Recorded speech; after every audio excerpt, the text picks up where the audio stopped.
E aí pessoal, tudo bem? Meu nome é André Carmelito e nesse vídeo eu vou mostrar essa ferramenta bem interessante para quem trabalha nessa área de automação e segurança eletrônica. Peço aí por favor que dê o like, inscreva no canal para ajudar, tá bom pessoal? Muito obrigado. Então essa ferramenta aqui é um frequencímetro profissional, ou como está dizendo ali, um analisador digital de controle remoto. Mas que tipo de controle remoto? Esses controles que são utilizados em automatizadores, esses motores para portão de garagem, de entrada, pátio de residência ou condomínio. São os motores eletrônicos, né? Portão eletrônico, o controle de alarme também, controle de carro, alarme de carro, por exemplo, que destrava as portas, arma e desarma o alarme, e alguns outros dispositivos que trabalham na mesma faixa de frequência que eu vou mostrar. Então essa ferramenta é interessantíssima para você poder aferir a frequência, ver se está correta. Quem clona controle e vende para o cliente para ver se ele clonou, se ele assumiu o código do controle original, ele também consegue mostrar isso. Esse é um diferencial desse equipamento aqui, e o bom dele é que você pode usar ele na rua, em campo, ou na bancada.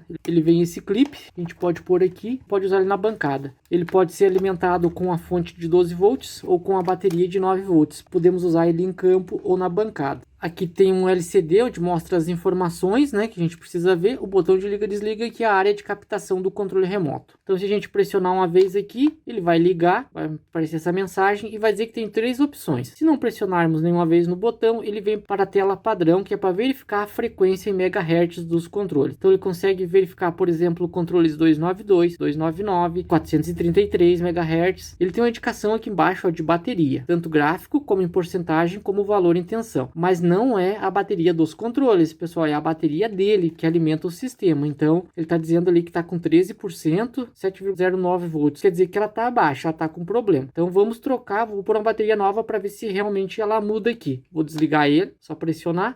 Ele aparece desligando. Abrimos aqui uma bateria normal dessas de 9 volts. Vamos ligar agora com a bateria nova. Ok, olha, já apareceu 100%, 9,48. Essa bateria aqui mesmo já era. Essa indicação de bateria é a bateria da ferramenta e não do controle remoto. Então, como testamos os controles? Eu estou com dois controles que trabalham na faixa de 292 MHz. Um deles está bom e é novo, e o outro foi feito para o cliente e deu problema. Então vamos verificar o primeiro aqui. Só aproximarmos e pressionarmos o botão. E olha só, 292. Depois da casa decimal é normal variar, porque normalmente esses controles eles não são 100% estabilizados. Então 292 MHz, tá? Ok, esse aqui. E esse foi o que voltou com defeito. E olha só, 279 MHz. Tá vendo a diferença? E não há outra maneira de descobrir isso senão com frequencímetro. Então esse aqui está com problema. 279 MHz. Tem um terceiro aqui também na mesma frequência que deu problema no cliente. Ó, 289 MHz. Então veja, pode ser sutil, porém só com frequencímetro para a gente poder fazer essa análise. Esse aqui já é uma outra frequência, ele é 299 MHz, 299 exatos. Então como eu falei, depois da casa decimal é normal ele variar um pouquinho, ó, 299. Esse da Intelbras é 433 MHz, Sulton 433 MHz também, TPA que é 433 MHz também. Conseguimos testar também esses sensores sem fio, por exemplo, 433 MHz. Qualquer tipo de sensor sem fio a gente consegue verificar. Conseguimos também verificar a frequência de outros dispositivos. Um radinho igual a esse da Baofeng, que é um transceptor portátil de FM. Então ele está lá em 433 MHz.920, a mesma frequência dos controles. Perceba que só o final depois da casa decimal que está variando um pouco, né? Porém, isso aqui não mede a potência, é só a frequência. Eu vou mudar o rádio para uma frequência bem mais baixa. 139 MHz. E olha só, 139, dá uma variação, eu não sei se é o rádio ou é o frequencímetro. Ele varia um pouco, mas relativamente preciso. Vou aumentar aqui para 510 MHz. E vamos verificar. 509.9, um range bem bom que ele consegue analisar. Esse é o máximo de frequência que eu consigo chegar com esse radinho. Não consigo medir uma frequência maior para verificar, porque o fabricante não especifica no manual qual é a faixa do mínimo e o máximo que ele consegue aferir de frequência. Só a resolução dele pode variar ali em torno de 0,01 MHz. Outra informação bem interessante e bem legal que nós temos nessa tela é o tipo de modulação do controle. Como a portadora é analógica, a modulação são os dados que navegam junto ali, forma digital. Então, por exemplo, se pegarmos esse controle da Intelbras e pressionarmos, vamos ver que é 433 e lá ó, aparece a modulação dele lá no cantinho em cima do megahertz. OOK ASK. Essa é a modulação dele. Esse da PPA mesma coisa, OOK. Esse aqui da Sutton, mesma coisa, todos eles têm o mesmo padrão. Agora, olha só esse controle, que é o XTR1000, que é um controle que não tem como clonar. É do sistema de controle de acesso da Intelbras. Vamos pressionar aqui, olha só, mudou a modulação, é FSK. Então essa é uma forma de a gente ver se os controles são compatíveis na hora de clonar. Então só com um frequencímetro ou com o manual dos controles. Esse XTR1000, então, a modulação dele é FSK. E esse outro controle aqui, que é o XAC2000, é OOK ASK a modulação. Então isso é bem interessante. Outra informação importantíssima na hora de se clonar um controle ou até mesmo de verificar o seu funcionamento é a taxa de bits. O que seria a taxa de bits? É a medição da velocidade de envio de bits de dados ou clock. Aqui está na tela normal de medição de frequência. Se pressionarmos uma vez aqui, ele vem para a taxa de bits. Então olha só, para ver se os controles são compatíveis.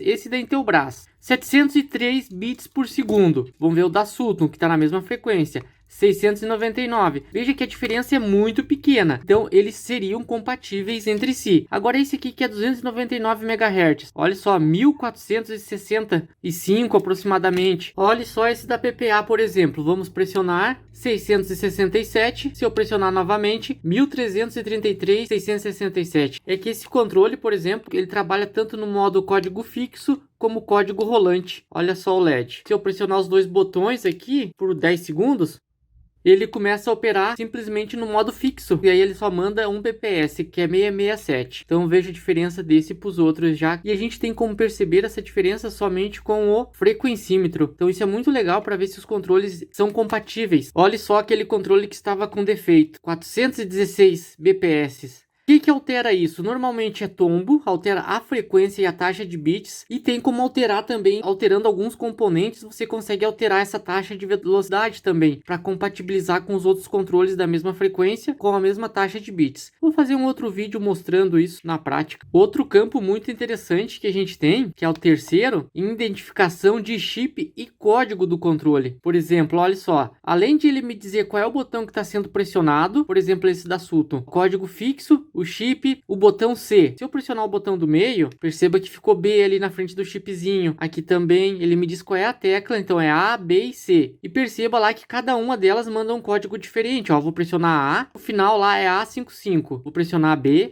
Veja que ficou A65. E agora, se eu pressionar a última, A75. Então, cada tecla dessa envia um código diferente. Por isso que a gente pode memorizar ela em 3 portões diferentes no mesmo cliente, por exemplo. Se a gente aguardar aqui ainda, ó, ele vai dar mais umas informações ali. O que ele é compatível, sistema Code Learning, código fixo. Vamos ver, por exemplo, esse da Intelbras aqui, ó. O código das teclas. Tá vendo que muda? Ó, principal, AB, A. Esse da PPA. Muda a tecla, muda o código lá. Agora olha só a diferença se eu pegar esse aqui, por exemplo, que é 299. Olha só que legal. Ele me mostra as trilhas no integrado, se estão cortadas ou não, ou se estão abertas ou ligadas ao negativo. E a mesma coisa com o 292 também. E aqui com esse, se eu pressionar e aguardar, ele vai me dar o número de pinos ou terminais. Olha só, 12 pinos de código, 4.096 combinações diferentes. Agora esse aqui que é o 292, mesma coisa, ó, aberto, negativo ou positivo, as trilhas. Esse aqui é 292. Me informa lá os tipos de código, 9 pinos de código, 19.683 combinações. É muito rápida aquela tela ali. Vamos de novo. Corte de trilha, codificação por corte de trilha. Então é muito legal pra gente, não precisa nem abrir para poder fazer o mesmo segredo nos controles. Tá vendo que estão todas em relação ao negativo aqui, ó, todas elas. Eu vou pegar e vou abrir uma delas pra gente ver se ele reconhece mesmo. O controle é novo. Eu vou abrir aqui a de número 4.